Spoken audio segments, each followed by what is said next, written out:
America के पूर्व राष्ट्रपति बराक ओबामा के बुक बम ने कांग्रेस में तो खलबली मचा दी है। ऐसी खलबली की करीब 1.5 दशक पहले के उनके ऐसे काले कारनामे की पोल खोल कर रख दी है जिसे अब तक कांग्रेस छिपाती फिर रही थी। ओबामा ने अपनी किताब अ प्रॉमिस्ड लैंड में कांग्रेस की अपने मुस्लिम वोट बैंक से की गई लॉन्ग टर्म प्रॉमिस की बखियां उधेड़ कर रख दी है।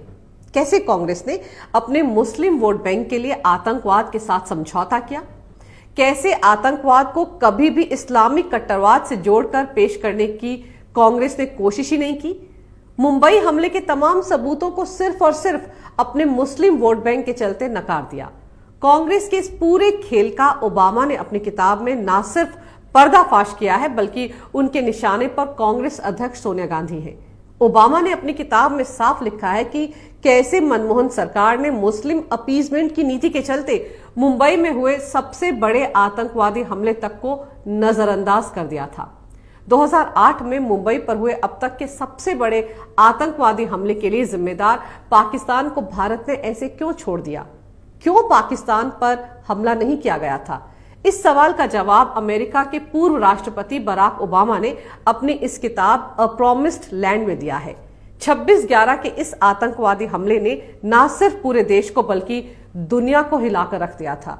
इस हमले को पाकिस्तान के आतंकवादी संगठन लश्कर-ए-तैयबा के 10 आतंकवादियों ने अंजाम दिया था जो पाकिस्तान से समंदर के रास्ते मुंबई में दाखिल हुए थे। इस हमले में करीब 250 बेगुनाह लोग मारे गए थे जबकि मुंबई पुलिस, एटीएस और एनएसजी के 11 जवान भी इस हमले में शहीद हुए थे। 12 साल पहले हुए इस हमले को पाकिस्तान ने बहुत ही सुनियोजित तरीके से अंजाम दिया था। हमले के दौरान इन आतंकवादियों को सैटेलाइट फोन पर पाकिस्तान में बैठे उनके आका लगातार गाइड भी कर रहे थे।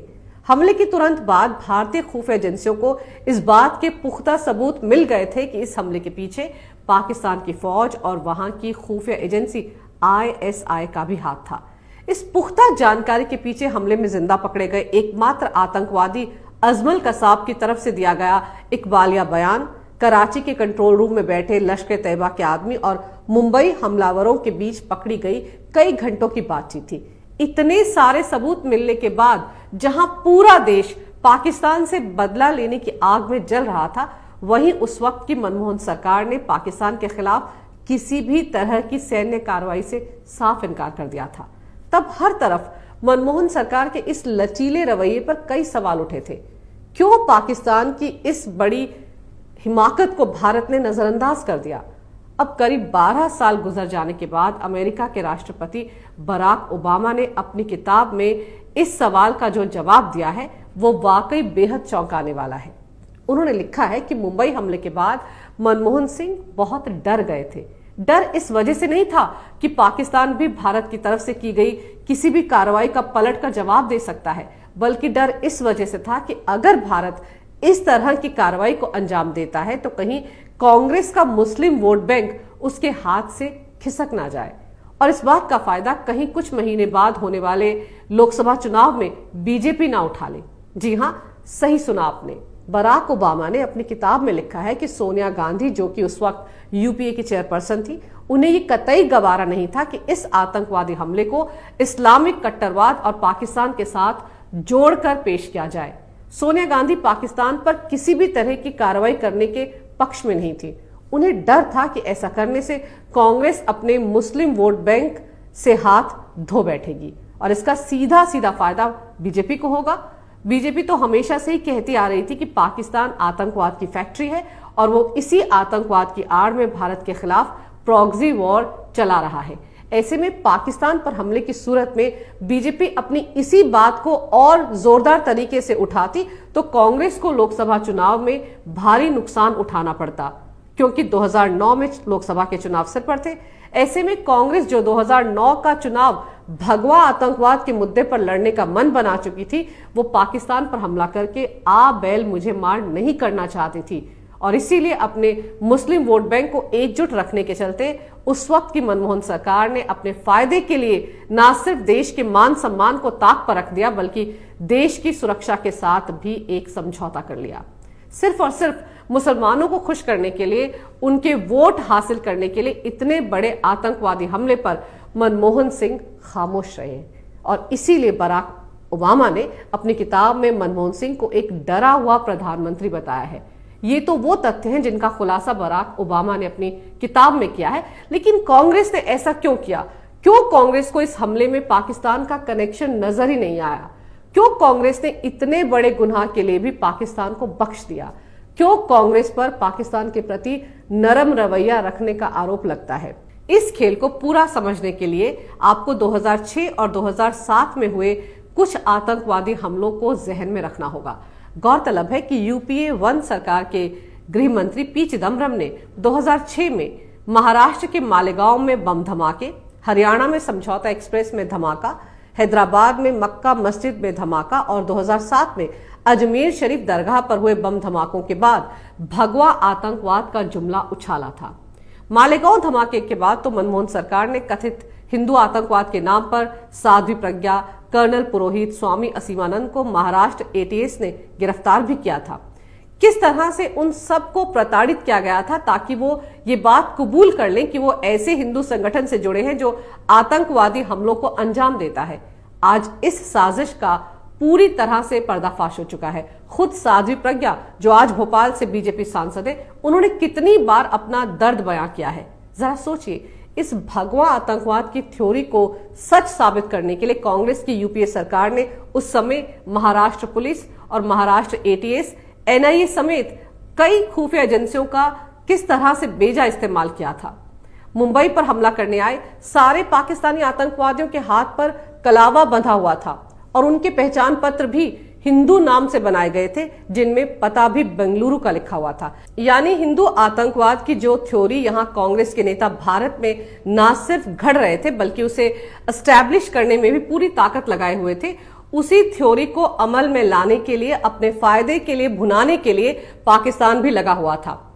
पाकिस्तान ने जिन 10 आतंकवादियों को भारत में भेजा था वो सारे के सारे हिंदू पहचान पत्र के साथ, हिंदू नामों के साथ भारत में दाखिल हुए थे। यानी अगर अजमल कसाब जिंदा ना पकड़ा जाता तो शायद पाकिस्तान दुनिया में ये साबित करने में कामयाब हो जाता कि मुंबई हमले को हिंदुस्तान के भगवा आतंकवादियों ने ही अंजाम दिया है।